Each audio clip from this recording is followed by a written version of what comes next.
It's showtime.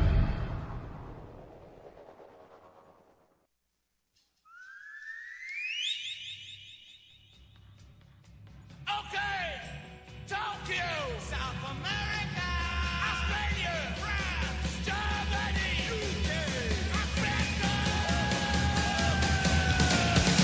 Here we go.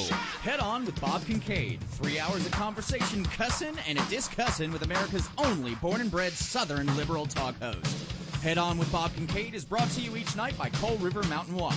Coal River Mountain Watch invites you to become part of the solution, part of a sustainable future, part of the uprising against mountaintop removal.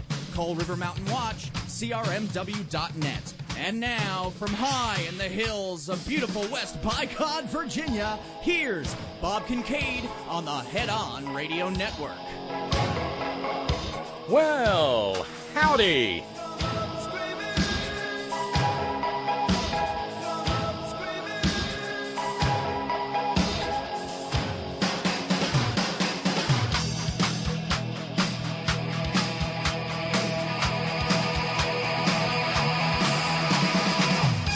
And here we go, off and running on this, the 5th day of June 2019. This is The Horn. Headon.live is where you'll find us on the interweb tubes. That's where you go if you'd like to be part of the merry, madcap, wacky, zany, real-time multimedia extravaganza that is The Horn chat room during the 3 hours in which this program is live, 6 to 9 p.m. Eastern Daylight Time. Early arrivals in the room. If you pop in, you'll be greeted by Anatole and Squeaky. And me, we'll take that as read, right? Because sometimes I can't just sit there and camp out and watch the room. Thank you, Brother Deacon Asa. The Cathedral of Common Sense is on like Donkey Kong. Good. The White Rose Society stream is streaming, and the Headon.live stream is streaming. So that means we're on all kinds of platforms all over the place. This program begins each and every day with gratitude. Thanks going out today to our 5th day of the month subscribers. Thank you to Kenda. Thank you to Roberto. Thank you to Kevin, to James in Illinois, and to Roland and Edward. Thank you all very, very kindly. This is how we keep the program going, because we don't have Republican and libertarian-leaning Republican financial backers like some other progressive radio shows do. We don't. We have a nice community here that is determined to continue and perpetuate this conversation. So thanks to all of our subscribers. I should note that the fundraising goal for this evening is $375, and we need to hit that mark. Before I head out the door tomorrow morning. I will be heading out the door tomorrow morning for the MalloyFest in the North Georgia mountains. It's been kind of a booger of a day. It's stressful even, because there was absolutely no cooperation with the weather last night and none this evening, or none all day today. But I finally got a fire to start in the smoker. At about 3, let it burn down by 4, put the ribs on at 4, checked them just before 6 p.m.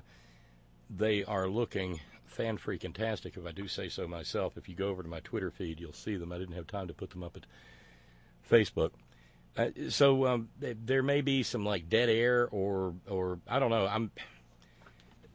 Because we were put seriously behind the 8 ball by the lousy weather here.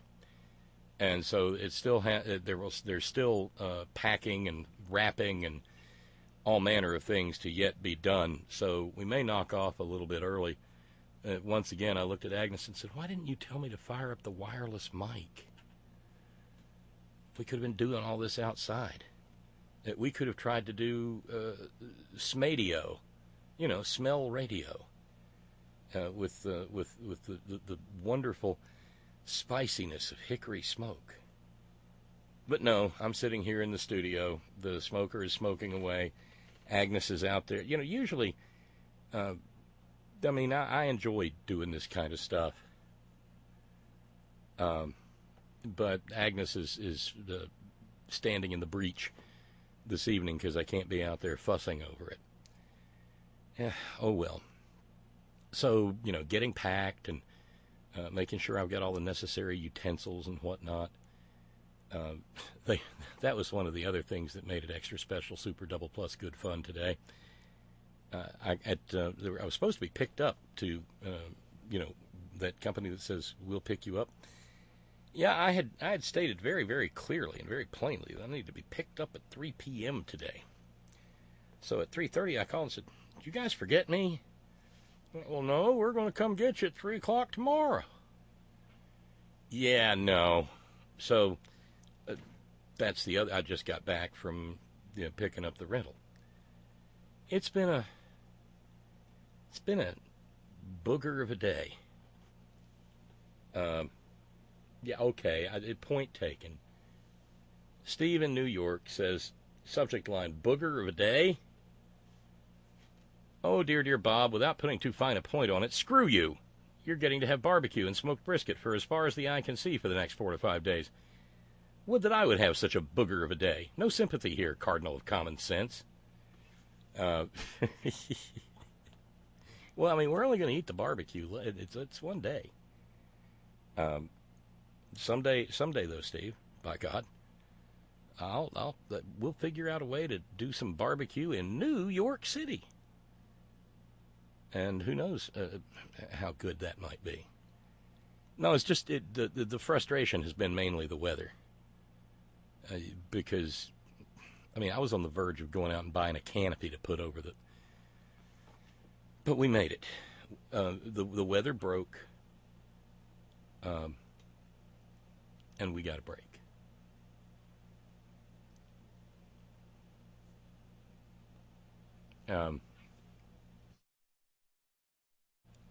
But there is work continuing.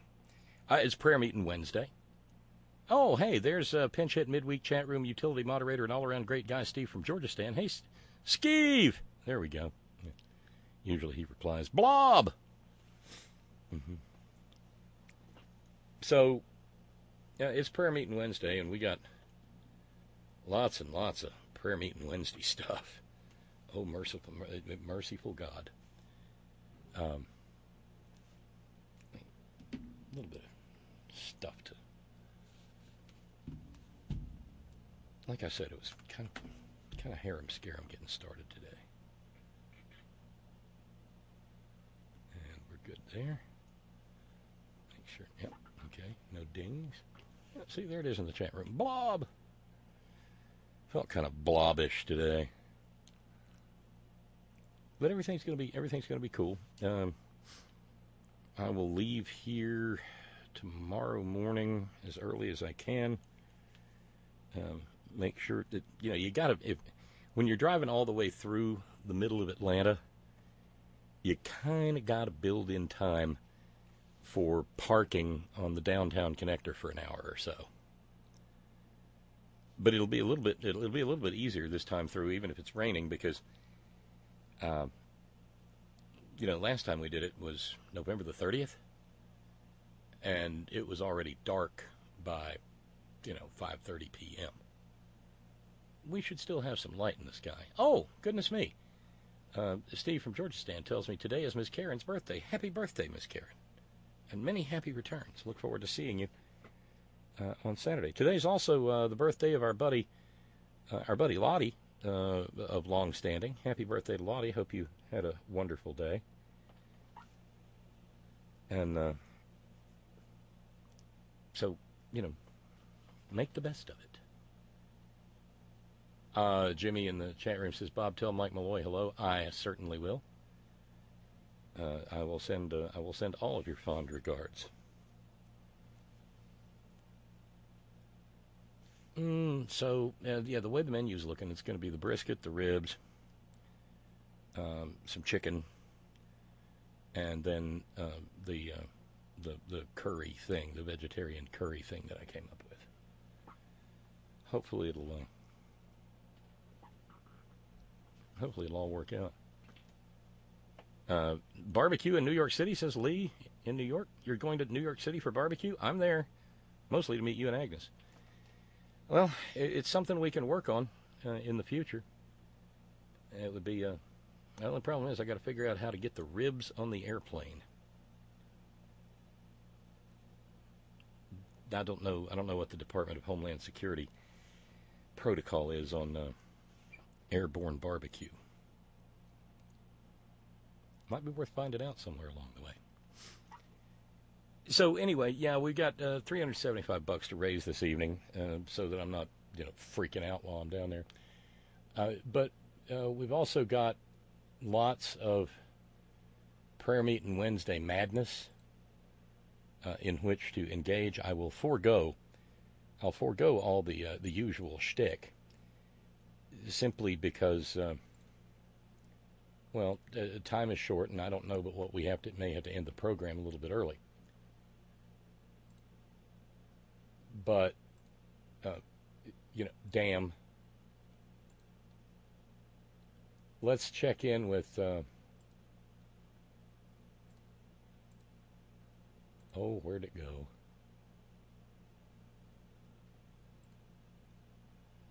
Let's check in with Sunny Hostin over at that program, The View. She has got all the birthers, deathers, baggers, birchers, booger eaters, libertarians, maggots, Trumpansies in a sure enough lather. How did she do it? She did it like this. Except in this case. Yeah. I'm so glad you brought that up, because I was reading, I was on Twitter this weekend, and I read this tweet by Bishop Tobin, who's a Catholic bishop, and he comes out and he says that he wants to remind all Catholics not to support or engage in any pride and participate in any pride parades or anything supporting the LGBTQ community, because it's... Yeah, and by the way, that Roman Catholic bishop that said that, there's been a little pedophilia problem there in his diocese, well, like all the other dioceses. But, yeah, he's worried about children going to a pride event, a place, right. And he's absolutely unrepentant about it. It's against Christian values, and that it's harmful to children. And I tweeted out that my Catholic children will be attending pride events, as this Catholic will. And, my faith always taught me, what would Jesus do? Yes. And I know Jesus would be attending that pride parade. With pride. With pride. And I also know that God is love, and Jesus is love, and love is love.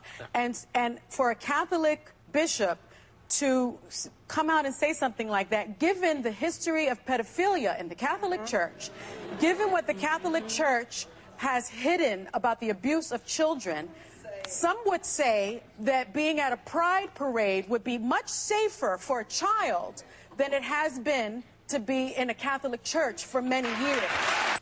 Damn, that's going to leave a mark on the bishop. But her point is well taken. And and from a theological standpoint, there's another place you can go with this too. And it is this. The guy, the Palestinian day laborer and itinerant semi-literate rabbi who wore a dress every day of his life, wasn't known for swanning around with the well-to-do. He didn't hang out with the Donald and melanomas of his era. In fact, it was anathema to even have anything to do with a Samaritan. Didn't bother Yeshua, the brown-skinned Palestinian day laborer. Hung out. Nobody was more despised than tax collectors. Hung out with them too. Then there's the fact that he hung out with the hooers. None of which was approved of by the better people of your Judean society of the first century of the Common Era. No. So, it's a speculative thing to say, but I think Sonny Hostin's on pretty good theological grounds. He would be hanging out at a pride parade. He would be because it's all just ordinary people. And if we are to believe that he was real, I mean, if you take it all as read, then yeah, he's going to be hanging out at a pride event. And he's not going to hold somebody's sexuality against them. I mean, they left out the whole part in there about who he held against him, but, you know, there's always that argument to be made that he was 33 years old in a culture that was marrying boys off at 14 and still didn't have a girlfriend. I mean, it's one of those long-time companion kind of things. Hung out with 12 guys who wouldn't get a job. Right. Confirmed bachelor. I am not saying, just saying. Steve in New York says, Bishop Tobin, this guy was an auxiliary bishop in Pittsburgh, you know, Pennsylvania, and it's 1,000 cases of sexual abuse. Precisely my point, Steve. Now, the whole edifice of the church is just rotten. And so for this clown to run out and say what he said, and then I had to check to see if it was a parody account. I wasn't sure. There's another priest, bishop, prelate, primate, vicar, monsignor. I mean, they got more flavors of holy men than Carter has little liver pills or Baskin Robbins has flavors of ice cream. Who says he's a retired lieutenant commander chaplain from the United States Navy, who went after the women folk on Twitter the other day. And it's hard to read these things and not just light them the fuck up. Because the level and degree of hypocrisy, I'm not willing to attribute it strictly to cluelessness. This is hypocrisy in the grand form. Looking here to see what this cat's name is.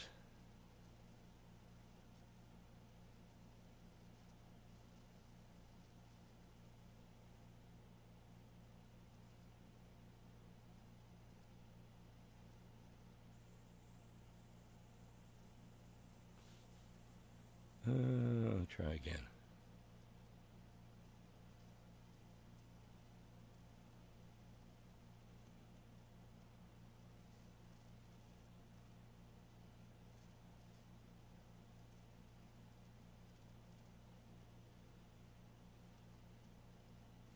Sometimes it takes a little bit.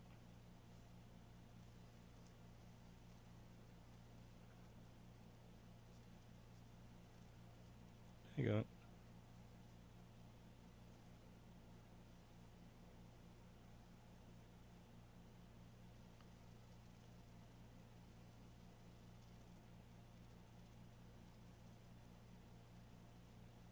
Yeah, maybe here we go. Because I want to at least get this guy's name out there.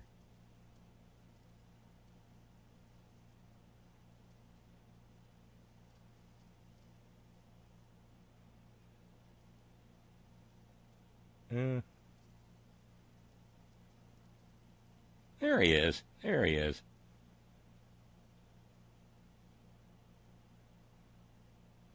Oh, I don't know. Father Kevin M. Cusick, C-U-S-I-C-K, LCDR, retired. And he put out this tweet all about how he had to admonish the women in church the other day not to be bringing their sinful, filthy, bare, girly shoulders into church. That church is not a place for sinful, filthy, bare woman person shoulders. Not even so much as a bra strap. And he said, don't do that. Please stop. Because it's affecting the purity of the men. Woo!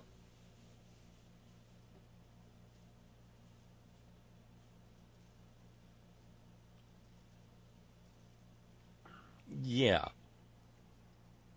Bare-shouldered women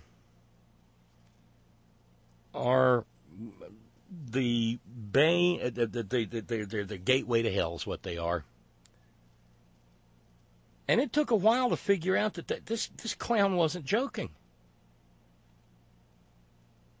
And so it's sort of like what Sonny Hostin was talking about.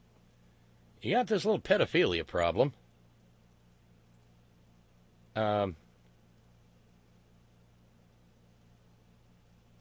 But we're worrying about women's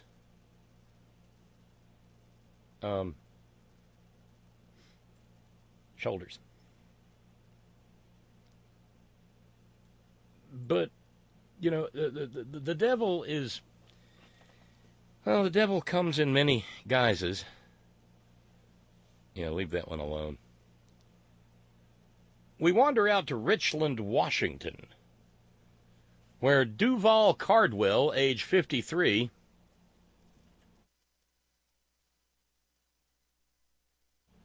called the cops on 26-year-old Jewel Kennedy.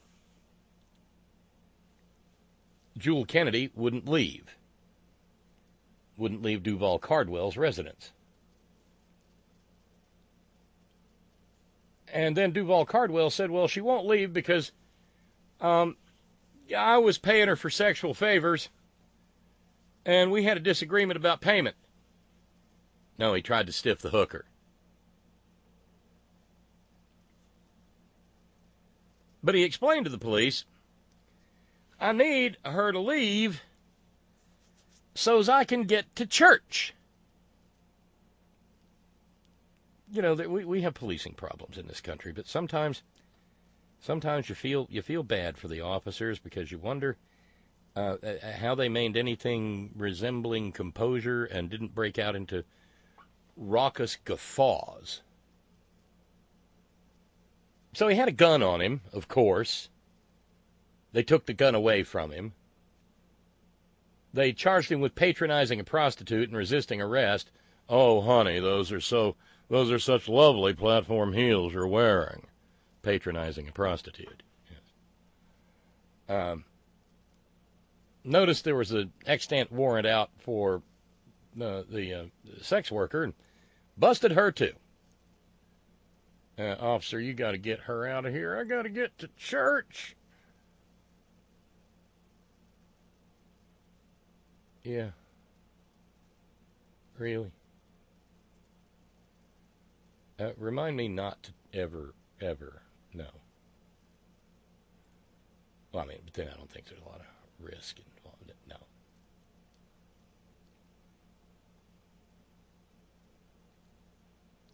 So, meanwhile,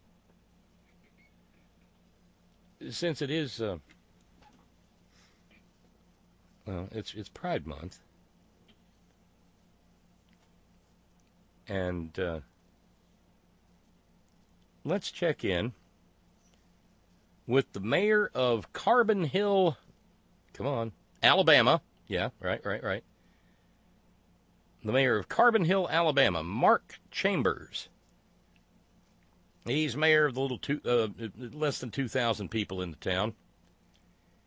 And he went on the Facebook to have a conversation about those homosexuals. I know, Darlene. Darlene, wow, bare shoulders alone? I didn't know we women folk had so much power over men and their purity. Shit, if that's the case, we should have been ruling the world by now. Yeah, well, you're destroying it one bare shoulder at a time. Ugh. I mean, because you know, your fellers what are struggling so hard with their, probably shouldn't have said hard, with their purity, and they see that bare shoulder up there. I mean, what do you think burkas are for? Yeah, I know.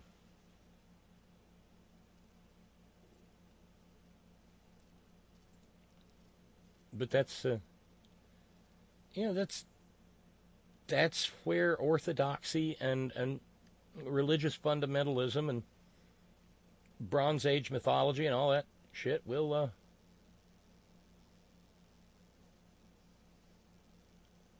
lead you. I mean, it's just...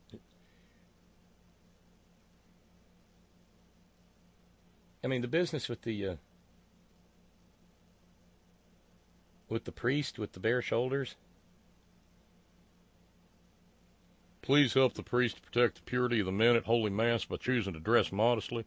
The alternative is awkward for all involved. Thank you. So what would the sacred priest do if some women decided to attend Mass in bikinis? Huh?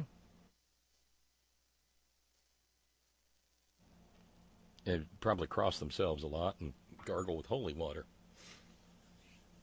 But he doubled down. He said, I'm not backing down from this. I've thought about it. I've prayed about it. And I'm not going to engage in the endless Vatican II style debate that goes back and forth constantly and ends up nowhere.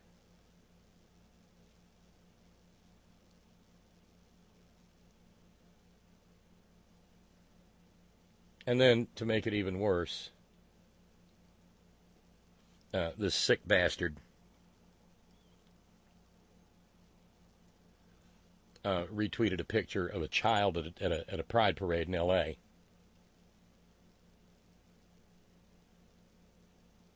He retweeted it, or reposted it,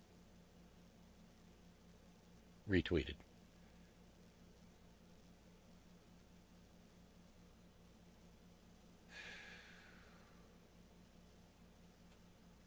And the weirdos got in behind him. Remind me, how's one's preference in sexual friction a point of pride? And a guy named Father Longnecker, no, really, said, if we're celebrating Pride this month, which sin are we celebrating next month? Yeah, 7 deadly sins.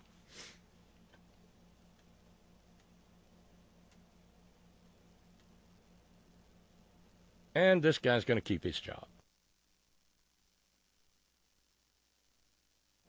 Because according to that 2,000-year-old hypocrisy, he's doing his job real good. But back to Alabama. Because this is pretty nasty. Mark Chambers, the mayor of Carbon Hill, Alabama, went on Facebook and said, we live in a society where homosexuals lecture us on morals, transvestites lecture us on human biology. No, dumbass, they lecture you on fucking fashion sense. Too bad there was nobody around to help Donald Trump get into that rented tux. Baby killers lecture us on human rights, and socialists lecture us on economics. You get the idea. Mark Chambers was right upset. And one of his friends on Facebook replied and said, by giving the minority more rights than the majority, I hate to think of the country my grandkids will live in unless somehow we change, and I think that will take a revolution. Chambers responded, saying, wait for it, the only way to change it would be to kill the problem out. I know it's bad to say, but without killing them out, there's no way to fix it.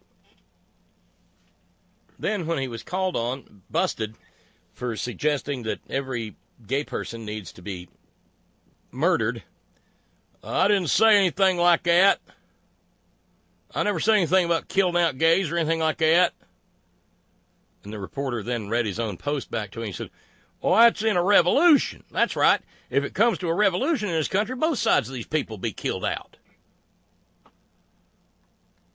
Kind of like when his political hero, Donald Trump, called Meghan Markle nasty on tape. Everybody heard it, and he said, I never said that. Oh, speaking of which, there's some things that you just can't freaking ignore. Oh, my God. The breathtakingness of to stupid.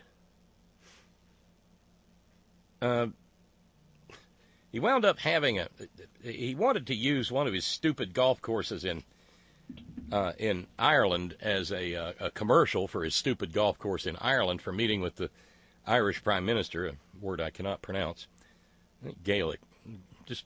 Some of my folks probably spoke it once, but I'm damned if I can figure out how to pronounce it, so I'm not even going to try. The Irish Prime Minister said no, he would not use Trump's golf course for a meeting and use the government, let the government of Ireland be used as a commercial for one of his tacky-ass entertainment complexes. So he wound up meeting with the Prime Minister of Ireland in the VIP lounge at Shannon Airport. But he did some vacation sightseeing in merry old England before taking off from Portsmouth today. And he got to see something I would love to see myself, Westminster Abbey. And according to the Pool Report, and this is a quote, he paused at the white marble slab commemorating Lord Byron, the poet, politician, ... and asked, ... I mean, come on, what would you ask about Lord Byron? What was his real name? I mean, the people didn't just call him Byron, I don't think. Maybe they did. Is this that guy that was friends with Shelley and Keats?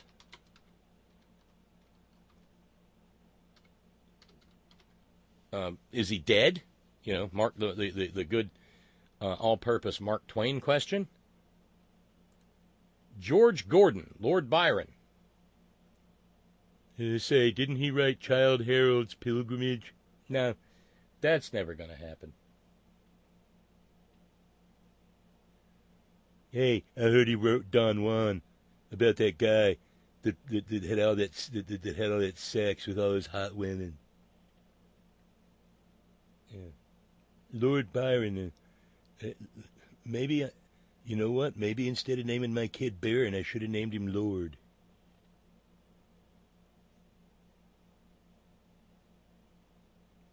Revered as a national hero by the by Greeks for his willingness to sacrifice himself in a war for independence against the Ottoman Empire.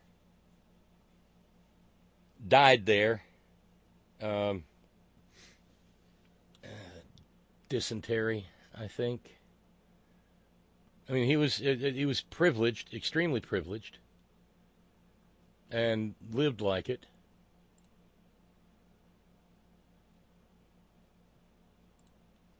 So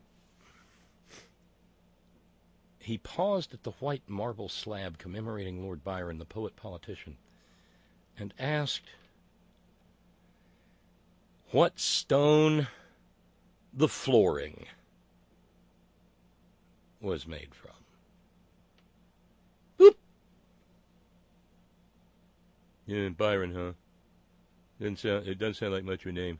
Hey, where'd you get the rock for the floor? Is that fake marble? You know, we use that in my buildings. People pay a ton of money and they don't know the difference. Lee in New York says, Lord Byron, I would have remarked that his daughter was the first computer program, Ada Lovelace. That early? Back in the 19th century? What kind of stone the flooring was made of? The humiliation never ends.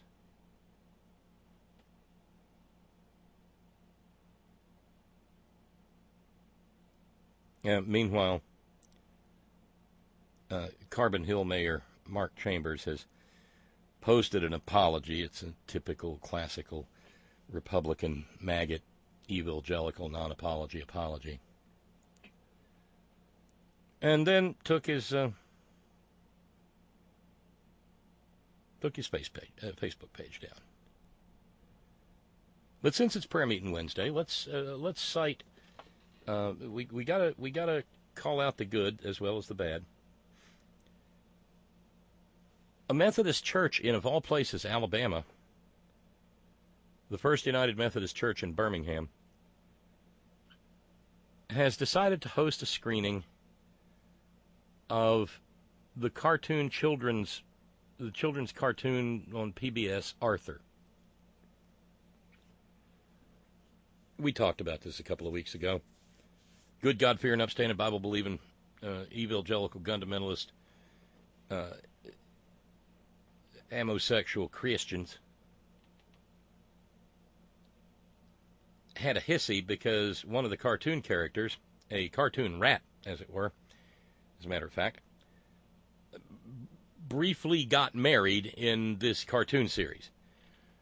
And lo and behold, Alabama Public Television said they were not gonna air that.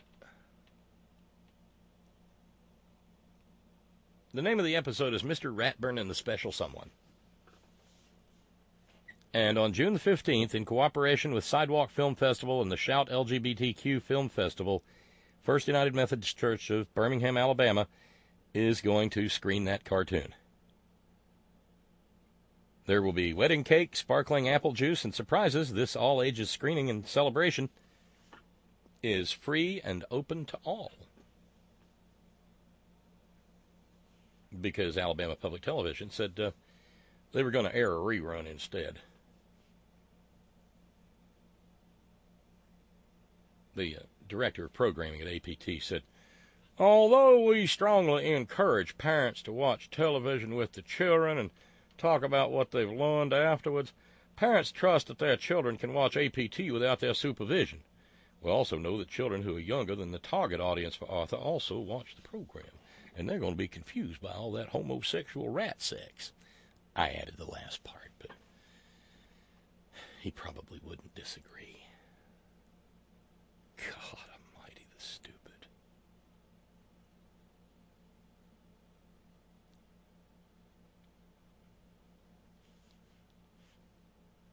Let's see, we dealt with Christian dread last night.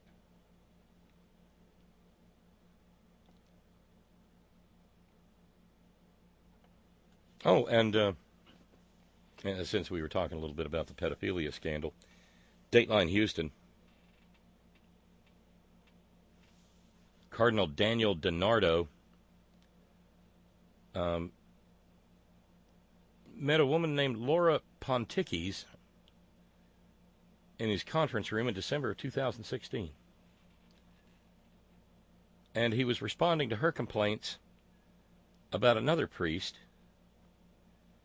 who had used her outreach to him for counseling to start up sexy time with her.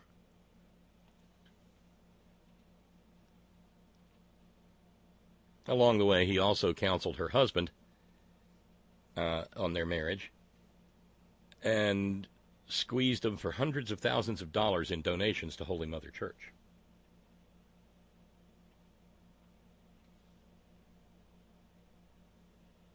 The priest was Monsignor Frank Rossi. And after she met with DiNardo, and DiNardo said, well, we can't tolerate this, harumph. And it turns around, it turns out the cardinal gave Rossi a new gig as pastor of a parish 2 hours away in East Texas. This did not sit well with her husband, and he confronted the cardinal, and he said, well, you know, if you put this out, because this is what Jesus would do, WWJD. If you put this out there and go public with it, the archdiocese will respond aggressively to any legal challenge, and, well, it'll probably hurt your family and your business. Nice little business and family you got there. Be a shame if something happened to it. Well, lo and behold, it took a while, 3 years as a matter of fact. Took some real-life journalism on the part of the Associated Press. But Rossi has been removed. Put on administrative leave.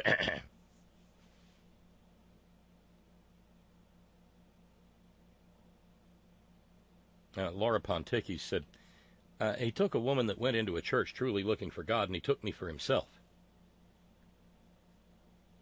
And now, Monsignor Rossi is the subject of a criminal investigation.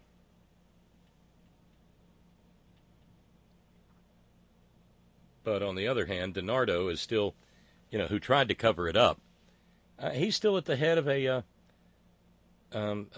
meeting to deal with the church's credibility crisis, as the AP puts it, over its failure to fully reckon with sexual abuse 17 long years after it committed to cleaning house. Mm-hmm.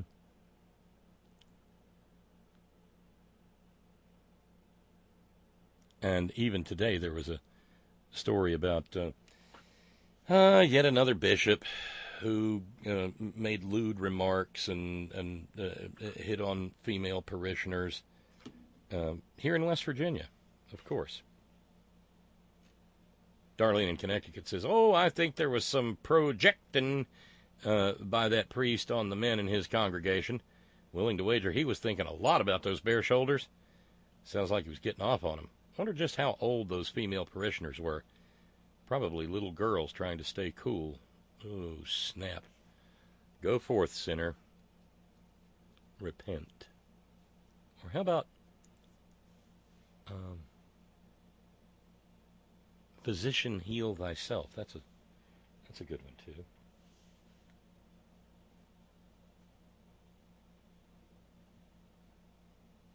Obligatory Star Trek reference coming from Lee.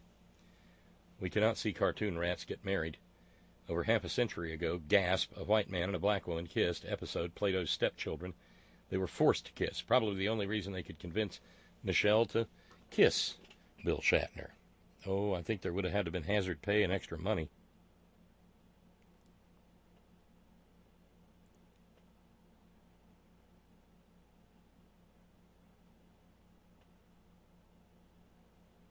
Yeah.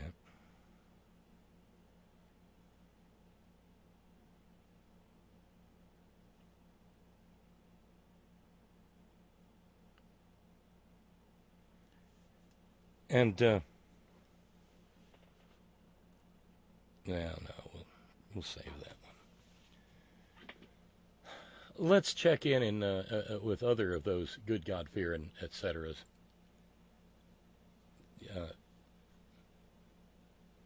You may have seen a Now This video of a journalist confronting Kenneth Copeland about his private jet. Kenneth Copeland doesn't come out particularly well in that.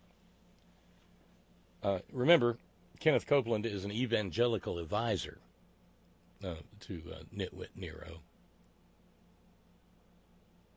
It was an Inside Edition reporter who challenged Copeland about his jet. Well, enter Stephen Strang, publisher of Charisma magazine.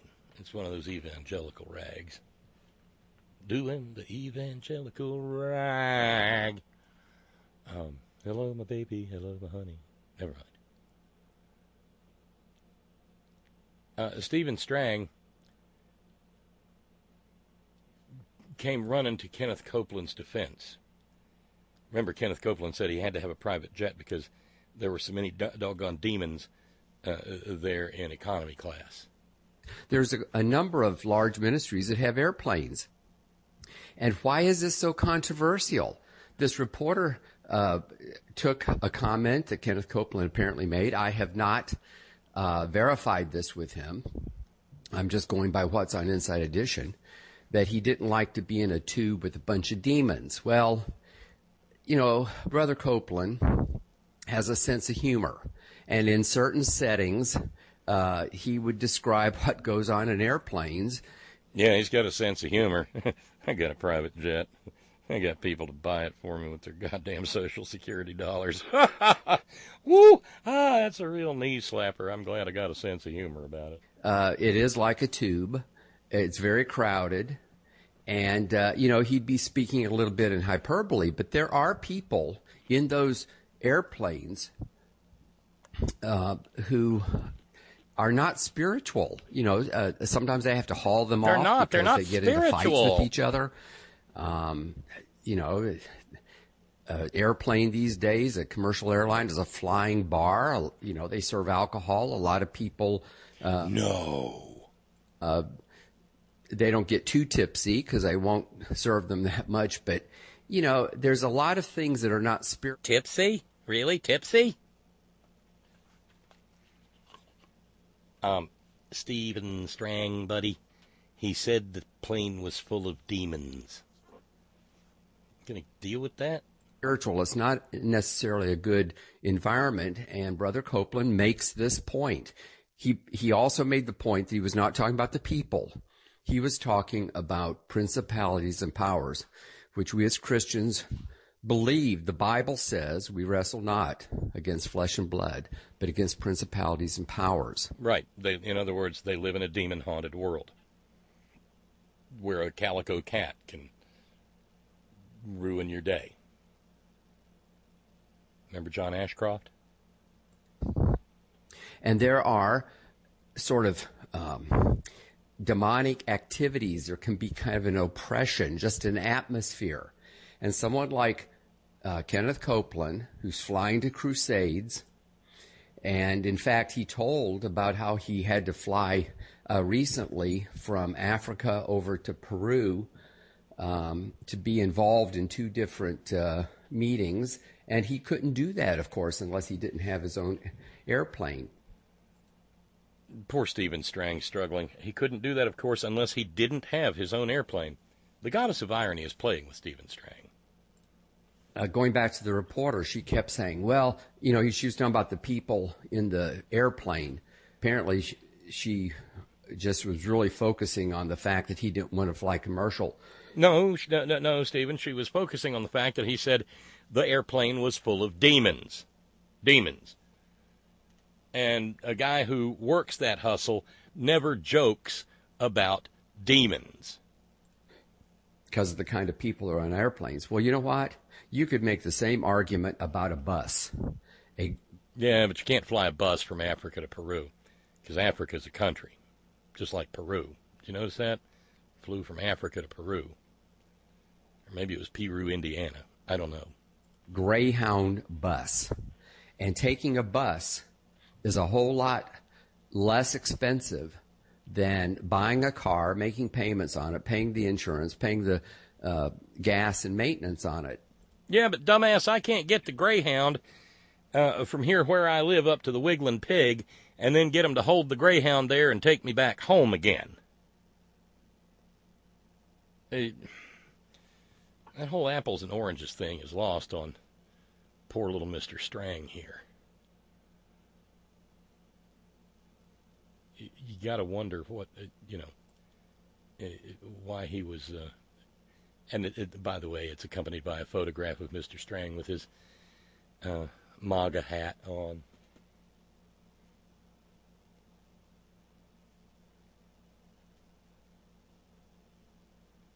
Mm-hmm.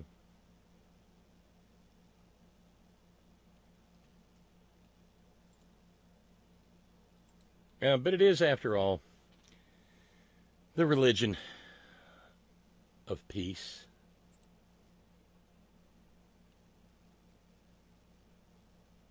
Josh Bernstein,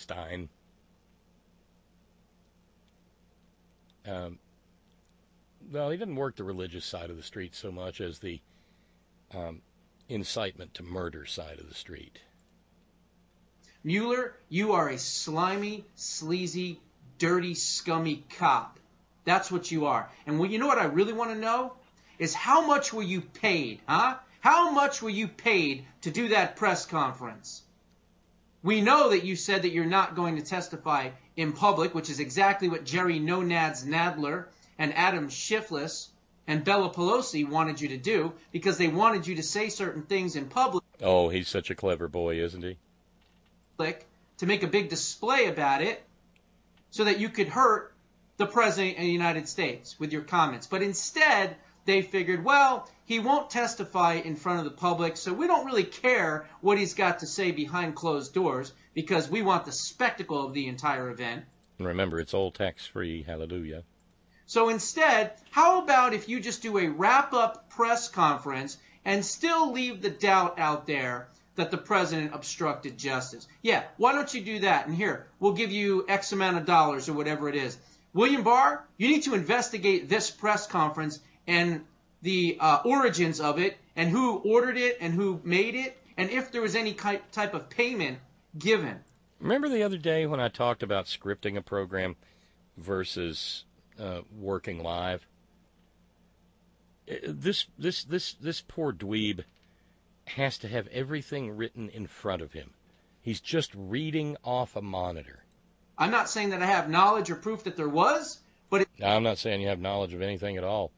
I'm not saying you have a brain. It seems very odd and very peculiar when he says it is not going to be used as a puppet and a ploy for the left, that they decide somehow now, after 2 years of him not saying anything, he comes out there and spews that garbage on the American people to confuse them even more. Dirtbags, all of you. All of you are just disgusting, despicable excuses for human beings. And honestly, I hope you all go down.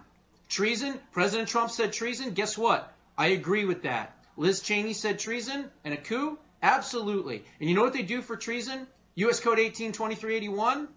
They put you to death. That's what they do. Remember the story from yesterday about the Nazis that were told to go and sin no more, and the district judge struck down the Anti-Riot Act as unconstitutional because, well, we can't be out there busting people for planning riots now, can we? Because Nazi riots are protected speech under our fetishized view of the First Amendment. So you know what? Let's sharpen up them guillotines. Let's bring out old Sparky, whatever. Okay, let's make sure that those lethal concoctions are ready to go because you people deserve it. So, yeah, I guess he's kind of wrought, but he's this Josh Bernstein Creek. What's that? Ron and Raleigh asks. Query: is that slander or libel? It's slander when he speaks it. It's libel when it gets published. It's two dignity torts in one.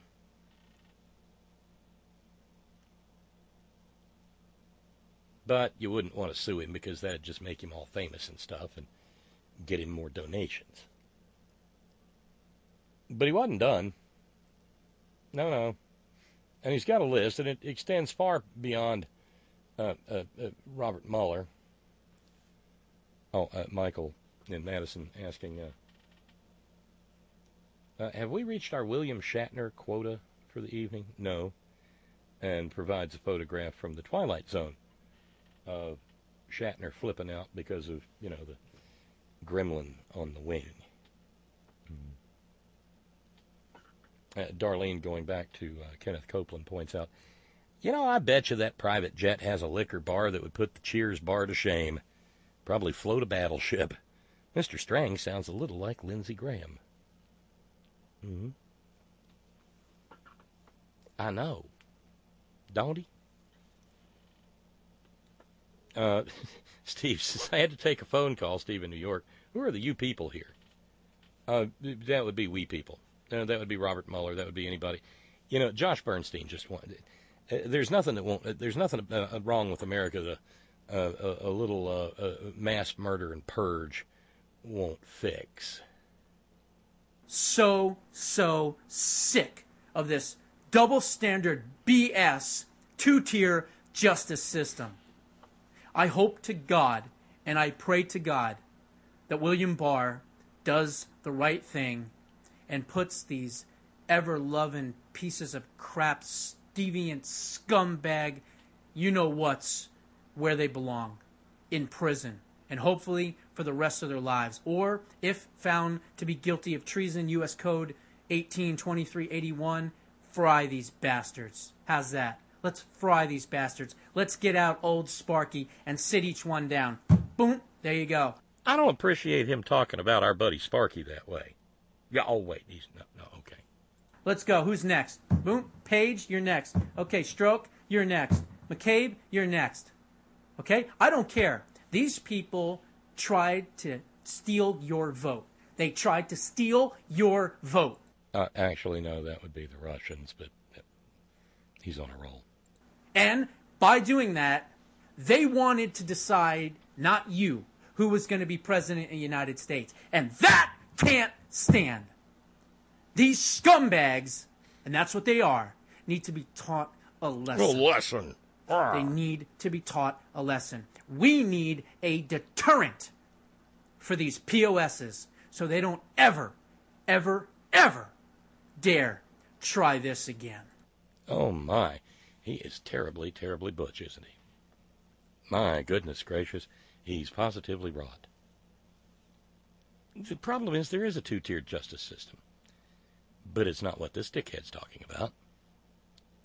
The two-tiered justice system is the justice, the kind of justice you get if you've got enough money to drop a couple of mil on a team of defense attorneys versus the kind of justice you get if you can't even afford the $500 cash bail that the magistrate imposes on you in Texas or Mississippi or Alabama, and you rot away in goddamn jail for a year waiting to be tried on something that doesn't even have a year-long jail sentence. That's your two-tiered justice system. Jesus, these people.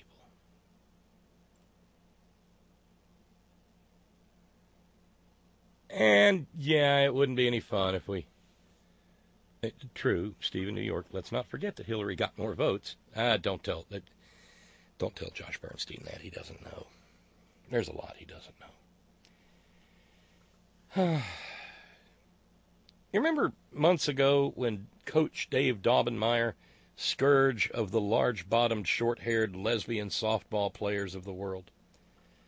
Do you remember when he said that when he was little, he would rather have been called that certain word that isn't ginger but has all the same letters? He'd rather have been called that instead of being called short. Well, Coach Dave is desperate to find reasons to say that word. Behold, white American Trump-voting, evangelical Christianity. Now listen, folks, I learned this. I saw this plain as can be. Bigot is the new N-word. Bigot. They don't call us N-words, they call us bigots. Well, Dave, they don't call you the N-word because you're not, black. You haven't suffered 400 years of generational, systemic, institutional, personal oppression. They call you a bigot because you sit in front of a camera and fulminate and pontificate about big-bottomed, short-haired lesbian softball players. At this point in the game, your lucky bigot is what they're calling you. I mean, I opt for lunatic. I opt for grifter. Homophobe. Racist. But Dave's not happy if he doesn't get to throw that word around because white like Dave. They had can you imagine them saying to black people, "You're not welcome here"? Isn't that bigotry? Isn't that big? Yeah, we had some guy chanting. No, dickhead, that's racism. But don't let me slow you down. Go back to Alabama. Go back to Alabama. You tell me that's not bigotry? You tell me that's not racism? But see, they can throw the word bigot out there, and bigot is a... no, that's actually travel directions. Go back to Alabama. Socially accepted word. Oh, if they called, what? They called homo. Oh, no, you can't do that. You can't do that. You yelled, oh, nigger. Oh, no, you can't do that. Bigot, Christian, bigot. They can do that. Do it all day, and everybody applauds. Bigot. Because that's what he is. It's like calling a horseshoe, or a balloon, or a Ford, a Ford. And it's all tax-free. Hallelujah. Steve in New York turned on his gaydar. That Bernstein guy queers a $3 bill. Darlene asks, why do I have the feeling that if Robert Mueller got in this douchebag's face, he'd run screaming for the hills? He screams wimp. Well, Darlene, check in with Steve's gaydar there that I mentioned a couple of minutes ago. The closet is a terrible place. And, you know, whether it's Coach Dave or Josh Bernstein. Yeah, you got to get this. You got to make this hooker leave. We had a price dispute, but doggone it, I have to get to church. Yeah. Whew.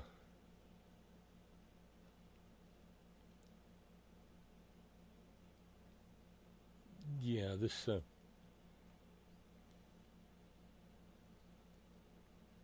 Okay, one more. Remember, we've had Chris McDonald clips before. Well, he is yet another one of these people in whose otherwise empty noggin people like AOC and Rashida Tlaib have taken up residence. Get the hockey puck.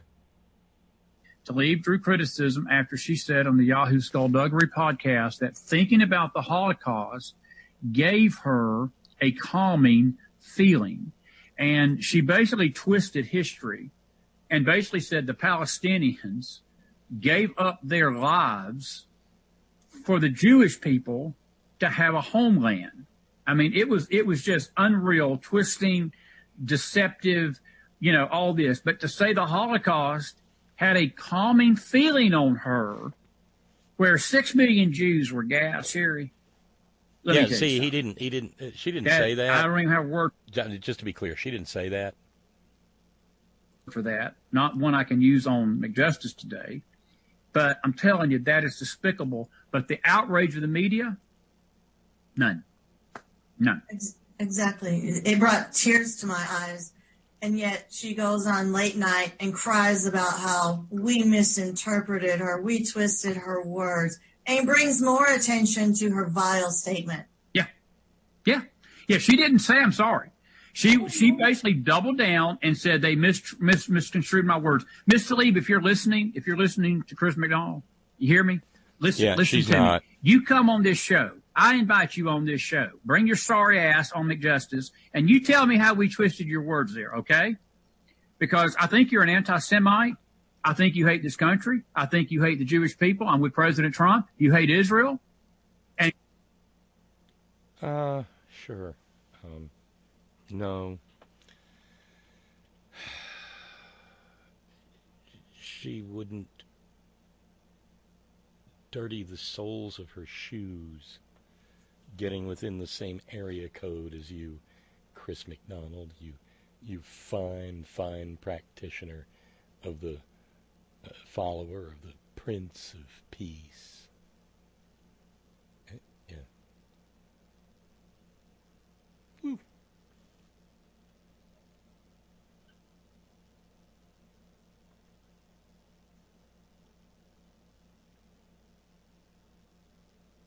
Well, that doesn't sound any fun. Note coming from Steve in Georgistan. Tonight and Saturday, ADD saves the day. Bob, please read and respond. Last night, my ADD saved me a bundle. Let me explain. We were going to the store, and when I rechecked to see if the door was locked, I noticed water was pouring under the door. That's not a good idea. After further investigation, water was pouring onto the floor from our washer. I tried unplugging it, but the water was still pouring out in full force. Long story even longer, our washer needs a new inlet valve for the cold side. It is froze open. I have a repairman coming out tomorrow. The part's cheap, and the labor is only $100. That $28 part could have cost us thousands if not for my ADD. Had we gone to the store, the water would have kept gushing out, and the flooring in the kitchen would have needed replacing, as well as the floor beams and insulation. We got lucky. The repairman wants us to go to the Home Depot and purchase new hot-cold washer-dryer hoses this evening. So I got to bug out. He said they can bust like tires, and then you have another mess on your hands, especially the hot water hose.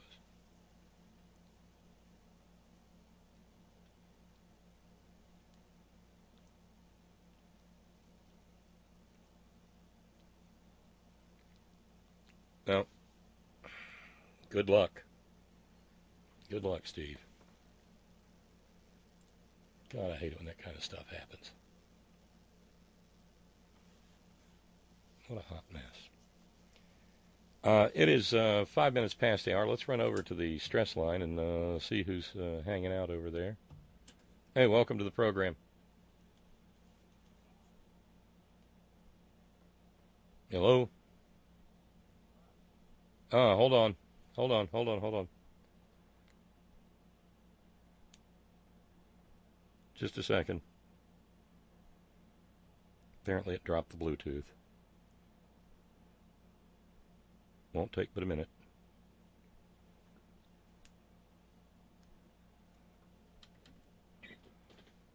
I'll be glad when we get the new gizmo in. Agnes says with me not behind the mic. No.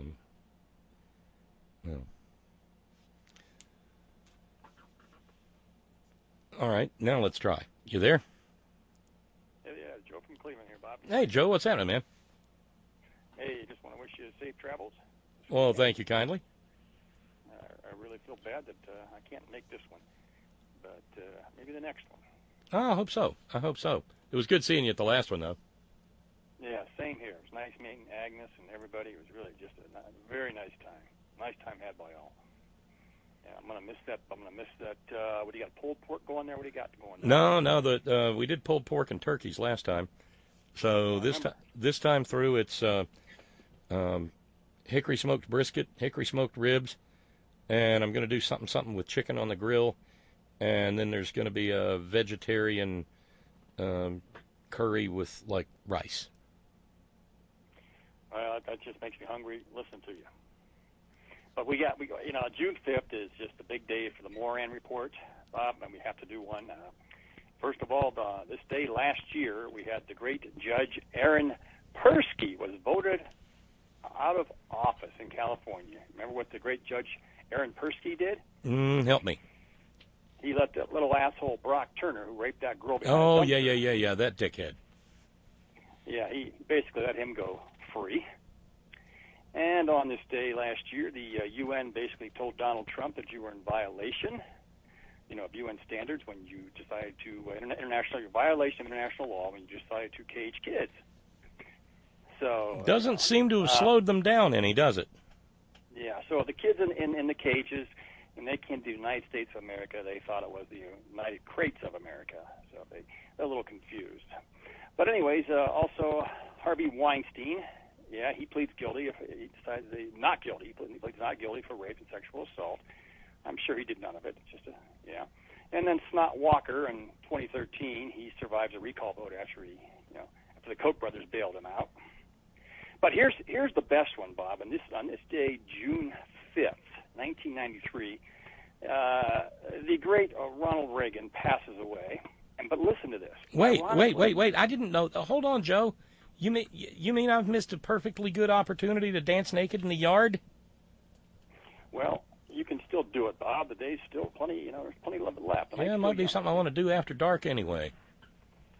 Yeah, we'll just do it in the studio. You're pretty much naked there anyway. It's so damn hot, anyways. But anyways, yeah. So Reagan dies on this day, and get a load of this. In 1981, on the very day, June 5th, AIDS was declared an epidemic in this country.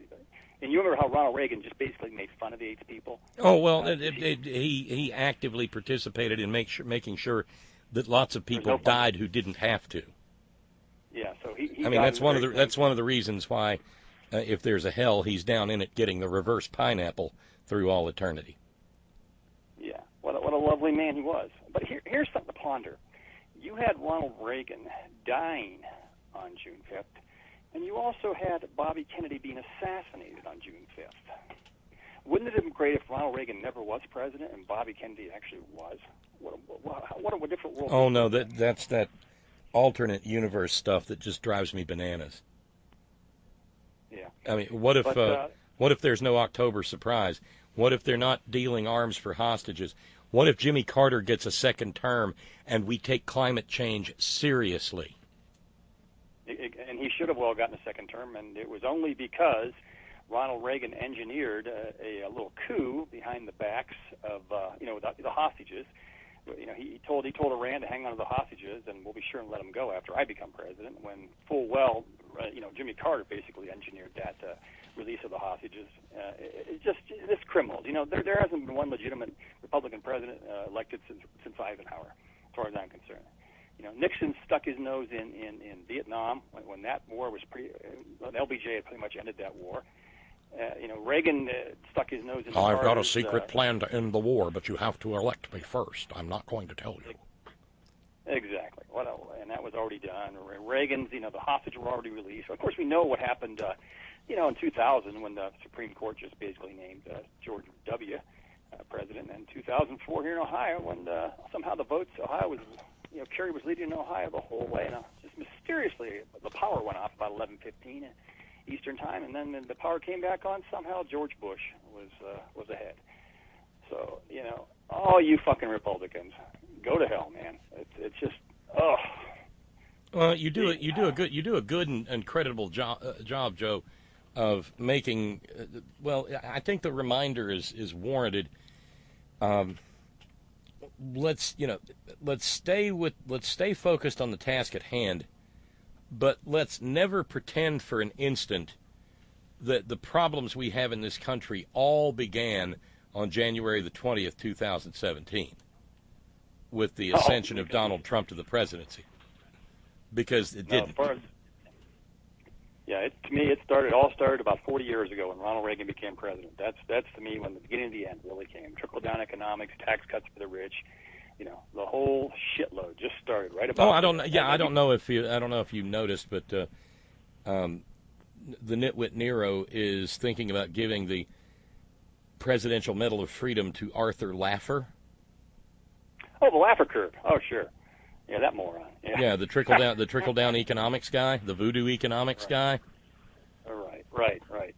Oh yeah, and Arthur Laffer. He just passed away not too long ago. But that famous. What did Stockman call that? Bullshit economics. What was the word? Well, what George H.W. Bush called it was voodoo economics. Voodoo. And David Stockman then really ripped on it, and he said it's just a bunch of bullshit. Basically, what he said behind closed doors. Yeah, it was just a con job. And of course, you remember that taxes were then raised on the middle class at least a dozen times, and some claim as many as 18 times during the Reagan administration. Old Ronnie Reagan. Yeah, got a great story to tell. But Ronnie never took his jacket off in the Oval Office, and that meant he loved America. Yeah, he said, "My fellow Americans," and these dumb waved the flag in your face, and these fools fell for it. But I had the distinct pleasure, Bob, of caregiving for a gentleman named Batchelder, and this was William Batchelder, not the one that served in the Ohio Assembly just recently, but his father, who lived to be 96 years old. And in his final months of life, I happened to be the person that did the overnights with him, literally bringing him whatever he needed, water, changing the diaper, cleaning his sheets, whatever he did. Well, on the wall, I happened to look up, and I noticed a little plaque that said, Batchelder Jr., Bill Batchelder Jr., Republican representative for Ohio. Basically, Bill Batchelder was the Ronald Reagan conduit to get him elected in Ohio. He was the head of that. Whatever the exact terminology, I can't remember.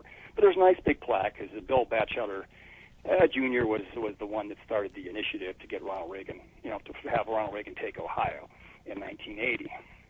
And so, in his final days, I found a lovely book called "Tear Down That Myth" by Will Bunch. And he's good. Philadelphia Inquirer. And Bunch just basically tore down Ronald Reagan, all the myths that what Ronald Reagan was, and what he basically told what he really was. Well, the Batchelder Senior, who I took care of, he often asked me, he says, "You're a very smart chap. What do you do for a living? What work do you do?" Well, I said, I just really can't find that great of a job. I went to college.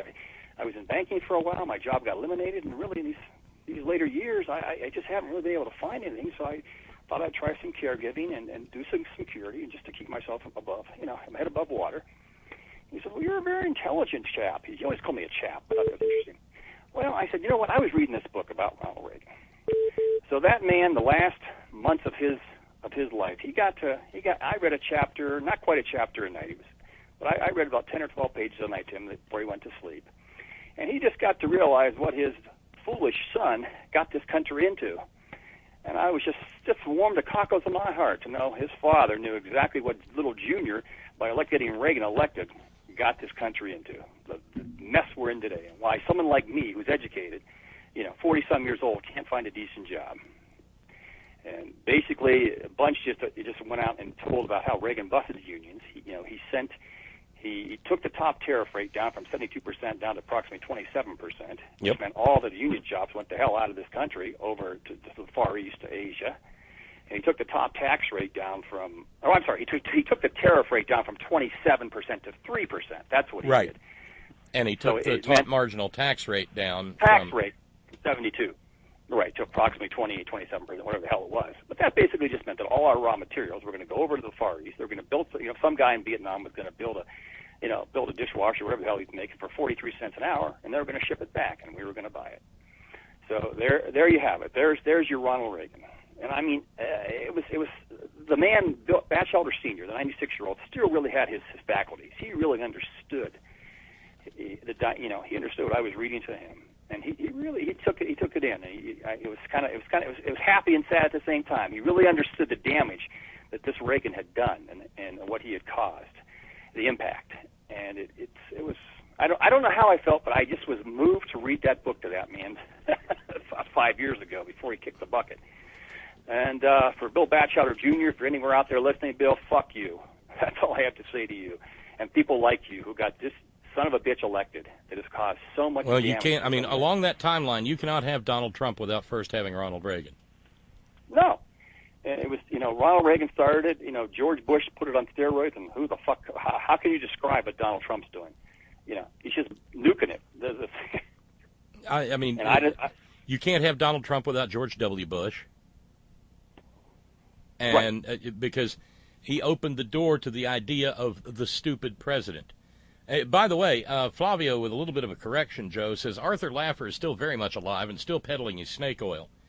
Laffer sits on the board of directors of several public and private companies, including Bell Health Investment Partners, GEE Group, Evo Transportation and Energy Services, 10th Avenue Holdings, ARC Investment Management, Preverity, Armor Concepts, and Next Point Residential Trust. And he's branched into, it gets worse. He's branched into writing children's books along with Michelle A. Balconi. They wrote Let's Chat About Economics. The second title in the series, Let's Chat About Democracy, was released in late 2017. Well, that's no laughter. And he's being considered for a Presidential Medal of Freedom. Of course. He'll fit right in Trump's little bag of garbage. Yeah, now how much did you say we were spending in England for this, his little entourage to go over there? And No, well over $1 million. Yeah, those fiscal-type conservatives, Yeah, Lord Byron, huh? I wonder what the flooring's made of here. Bet it's not real. Can't be real. Can't be real. Jesus, that guy. Well, Bob, yeah, I just thought I didn't know if we were going to do a porch tonight or not. I just wanted to get in and. No, I didn't really contemplate one, and in fact, I'm probably going to knock off early after your call because because of the rain today. It really screwed up the logistics for my planning for the getaway, and I got a bunch of work yet to do. So I'm glad you called, though, and I hope it won't be the last. Feel free to chime in any time. I enjoy our conversations. All right, Bob. You guys be safe going down there, all right? All right, thanks. I'm heading out tomorrow. Got the rental. It's a Hyundai this time. So. Oh, good. Yeah. Plenty of room.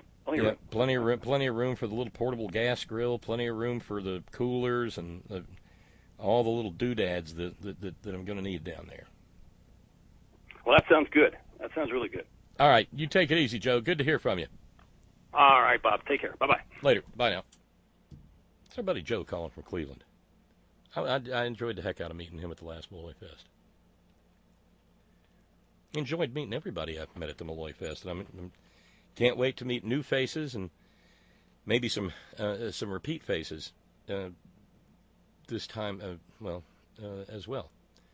So no, like I said, I am going to knock off because there's too much work to be done, and I don't want to be exhausted getting up in the morning for an 8-hour drive to Atlanta Hartsfield Jackson International Airport.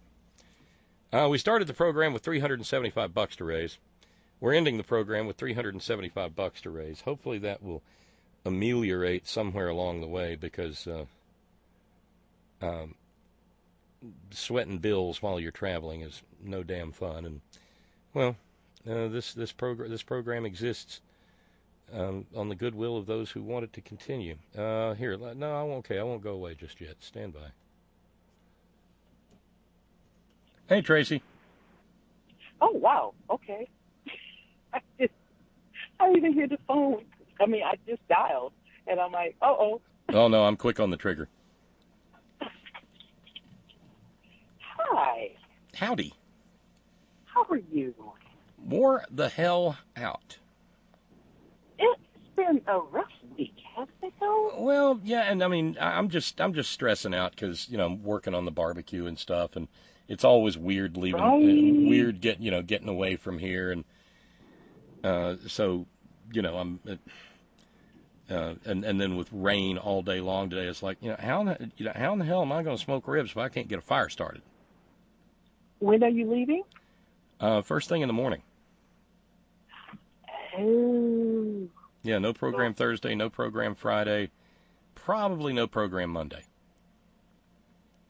Well, somebody told me, I was reading something about people on stress, and somebody's like, it's like, they were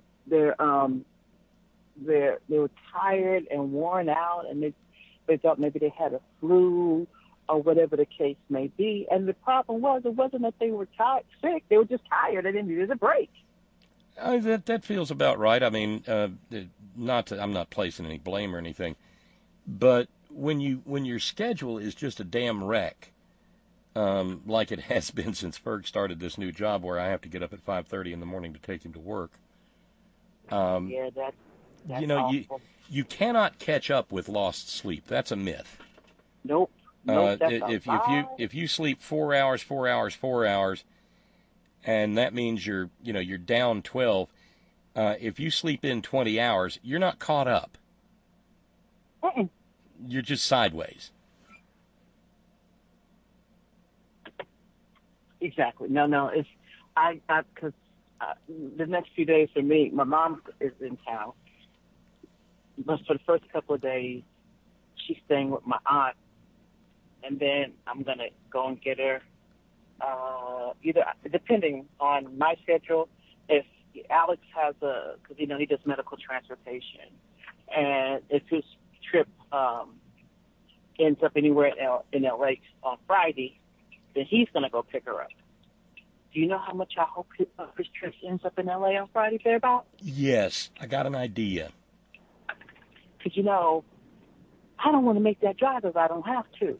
Yeah, I don't blame you. But and then are y'all going somewhere? Well, on Sunday, one of her best friends that she's been friends with since, oh my God, I was like 5 years old or whatever. She's having a get together for my mom because she's going to be 70 this year. And, the bonus trip is probably going to be off, which pisses me off because I could have come to MalloyFest, but oh well. Oh. I know, but oh well. She's because my mom hasn't been in town. The last time she was in town was 2017 for her 50-year high school reunion. And how long has she been gone? She left LA in '99. Yeah. So she usually comes like every 6 months because my sister, you know, is a flight attendant for Alaska Airlines. So basically, like, you know, I mean, she could typically fly for free, but, you know, if she wants a better chance on getting on a flight, she has to pay. And usually at the most it might be $150 round trip from North Carolina to LA. You know? But she could still, the only problem, even with, you know, with buying her ticket, she can still get, you know, bumped. So the only way to ensure. Because you're flying standby. You're still flying standby, but you have a little more, you know, leeway if you know, pay the extra money. But the only way to ensure that, you know, she's going to be where she needs to be without having to worry about anything is to buy her ticket. Because, you know, Jan and I took her on our cruise when we went on our cruise in 2017. And she's like, oh, no, you don't have to worry about buying me a ticket. I'm like, are you out of your mind? We're leaving out of Puerto Rico. I'm not going to, you're not going to stress me out. and me not have a ticket. No.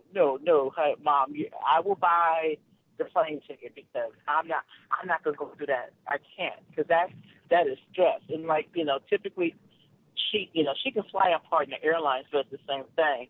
But like what she did, because I had one of my nieces graduated this past Friday from high school. And then one of my other nieces had a volleyball tournament all in Atlanta. So her and my brother drove from Fayetteville to Atlanta. She stayed a few days, and then she flew from Fayetteville out to here. Now, there's a caveat on that one, because Alaska Airlines doesn't fly directly from Atlanta to Los Angeles. You have to fly from Atlanta to Seattle to Los Angeles. Ooh, that's a little ugly. Oh, man. And she had to, you know, the flight loads were off and all this, but she texted me because she had to be at the airport this morning at 3 o'clock, you know, East Coast time, which is midnight, you know, LA time. Fortunately, she got on from Atlanta to Seattle and got in the first class seat from Atlanta to Seattle at that. And then she made her flight from Seattle to LA. So she got here at like 1 o'clock my time. So she's been at this point. She's been up. You know, I don't even know what time she got up. Oh, I'd be a blithering idiot. Yeah, because at this point, it is now 14, 15 hours later. I know she's tired, and I'm just like, that's another reason, because see how it works is. Well, the funny thing is, going east to west, you get a little bit of an energy bump because of the time change. It's going west to east where you get your ass kicked. Hand it to you. It is. It's horrible.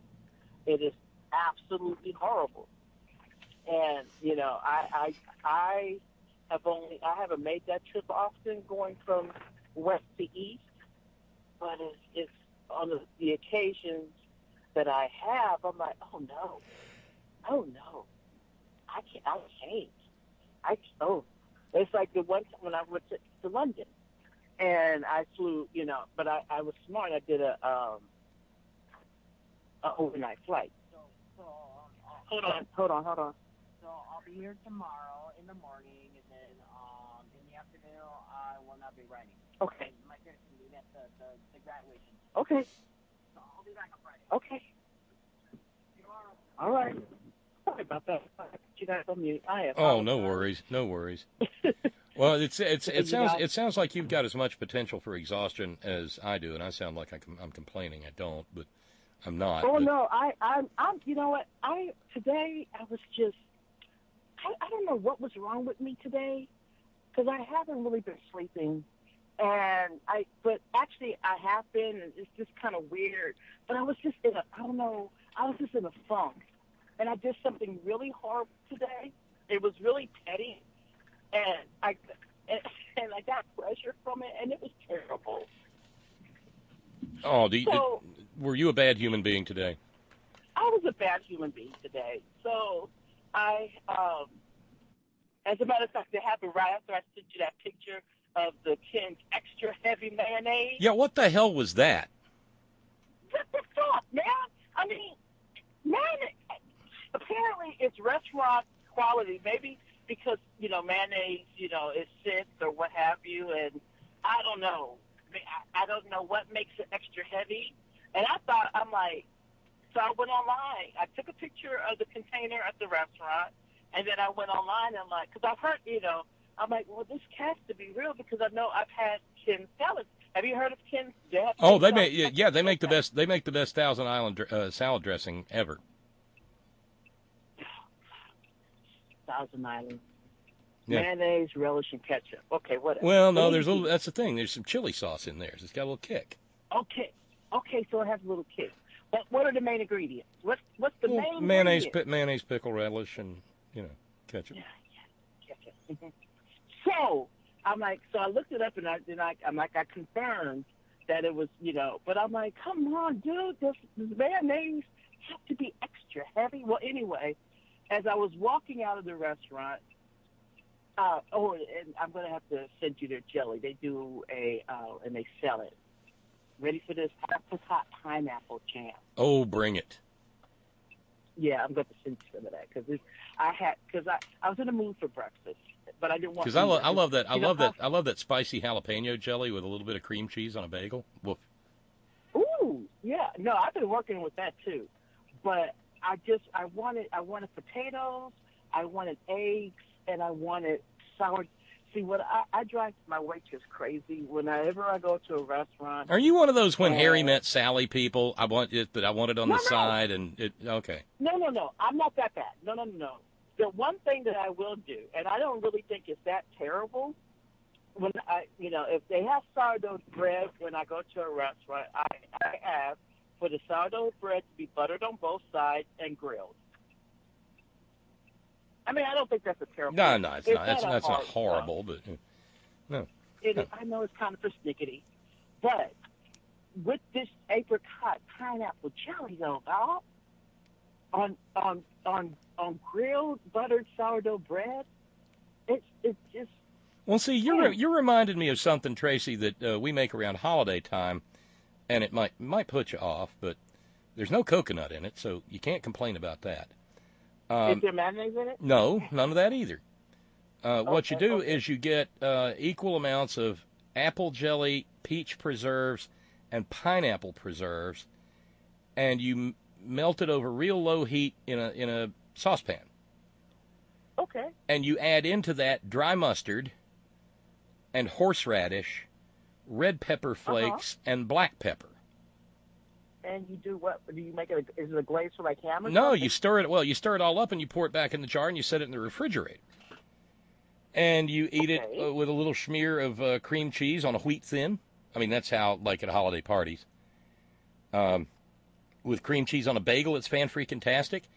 But yes, you can also glaze a pork loin with it or chicken breasts and make people weep and beg you to feed them forever. I was thinking about going and getting me a pork loin roll about in a hot second and going ahead and doing that. I mean, hey, that's how I was ready. But you know what it kind of reminds me of with the sweetness level at Rouse. There's the Kroger's out there. You guys have like a cheese.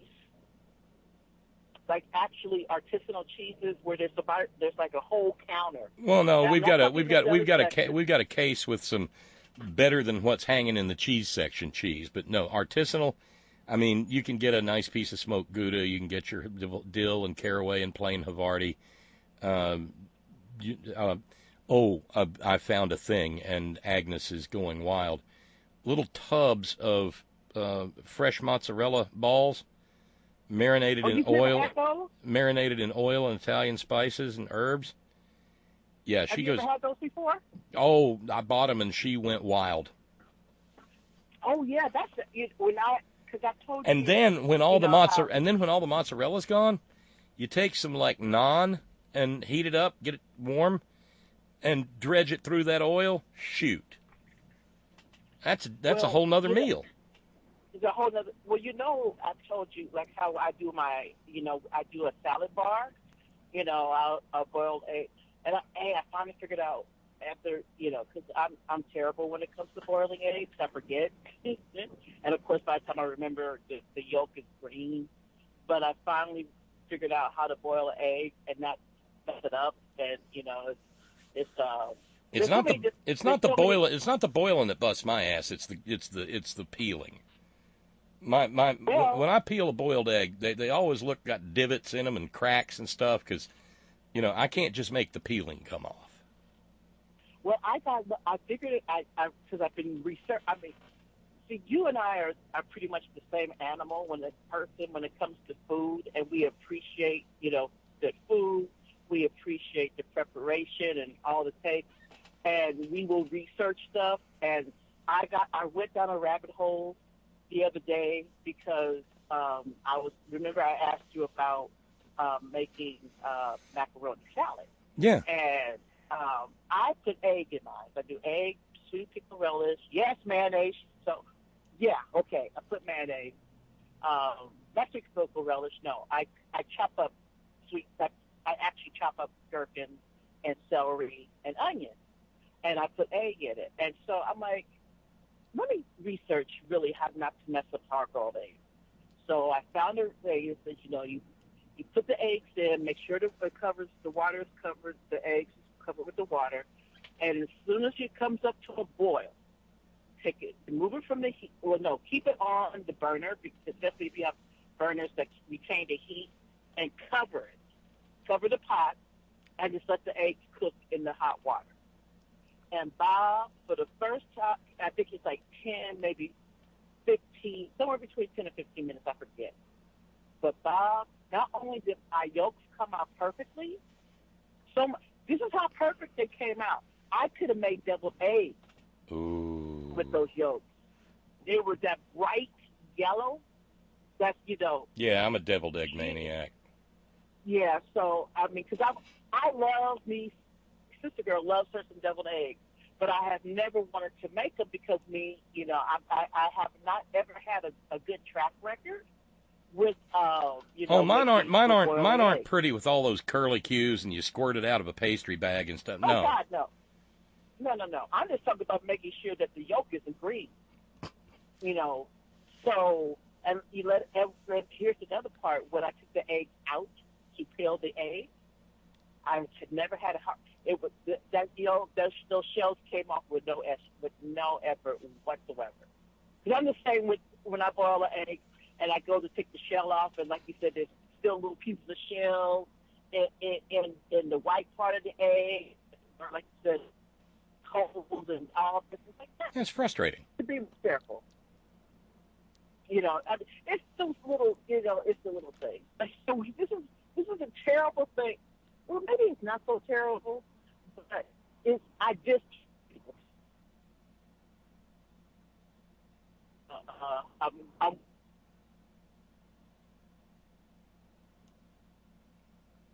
Well, I just texted you or messaged you a picture of the ribs, so you can enjoy those. I've lost. Well, doggone it. Tracy must have traveled out of the area or something, but let's try this again. Are you back? Yes. Okay. How much of that did you hear before you lost? No, they came out perfect. Okay. So today was the day. I'm like, so I'm fair warning. So today was the day that Tracy kind of dissed white people. And like I said, if anybody's offended by that, I'm not going to apologize. But I'm just warning you. Fair warning. Well, see how it started. And so I was getting my nails done today. And so I was at the big, I don't know how it is in your neck of the woods, but out here in L.A., pretty much every nail shop is owned and operated by Vietnamese people. Okay? So I'm getting my nails, and like I said, I've been in the mood. So this woman comes in, and I gather she's a regular customer. And if you've ever been to a Vietnamese nail shop, what do? They speak in Vietnamese, because Sure. that's their language, right? Right. And yes, it can be, off-putting at times or annoying, but I love my nail shop. I love the people. Well, then odds are they love you. Me, and I don't know if they're talking shit about me or whatever, but God damn it, there's not many people that could get an ingrown toenail out without cutting off a toe. That just made me hurt. Okay, so so I don't know if you've ever had an ingrown toenail, but my God, that is like the worst pain ever, and a lot of people don't know how to do that without really hurting the person, and they do, and I'm like, and I love them for it, and they're great, and they hook a sister up whenever I go get my nails done. So I'm sitting there, like I said, I'm in a foul mood, and this white woman, well, she was Israeli. And I thought at first I thought she was joking. I really did, because she's telling them, speak English. And I'm like, and they started laughing, and I'm thinking they're all joking. But she kept on saying, you need to speak English. This is America. Really? Bob, are you? And I'm sitting there, and she's like, well, if I was if I came in here and spoke Hebrew, wouldn't you have and I didn't say anything, Bob, because see, I was in that kind of mood, and I know this woman is a regular, and I did not want to cause any problems for. You didn't want to screw up your nail relationship. Exactly, because I don't know. Because and she kept going on, and then she was telling them to be quiet because they were talking too loudly, Bob.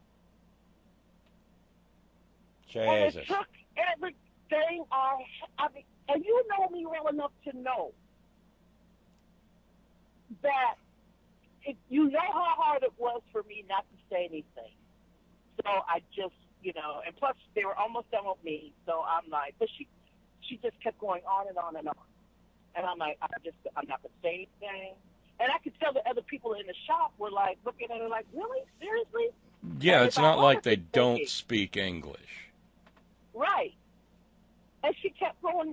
I mean, and here these people were justified. She's like, well, why aren't you speaking? Because they were ordering something from a Vietnamese restaurant, and they don't think that they couldn't figure out the English word for that. But why should they have to explain to themselves? This is their shop. No, just no. Of course, there was the sushi, the L.A. area sushi bar incident, the L.A. area right. Mexican restaurant incident, the West Virginia Mexican restaurant. It is just there's so many stupid people that feel like they've been empowered by this jackass in the White House. That's the bottom line. I mean, how are you going to come into their place of business and tell them how to speak? So anyway, like I said, the last few days have just been horrible. I'm feeling like Scott felt, the whole month of May, and we're slipping into June, and I'm just like, So I go to my favorite, breakfast place that if you ever come out here, I will be taking you to, because they make their own sausage there, Bob. Ooh. Just to let you know. Ooh. They make their own, and you could taste the sage and and all that other stuff that makes sausage. So and the red pepper flakes and stuff like that. So anyway, so I took the picture of the mayonnaise jar, thing, and sent it to you. So as I'm walking out, I sat down on the bench outside, and I was reading something or what have you.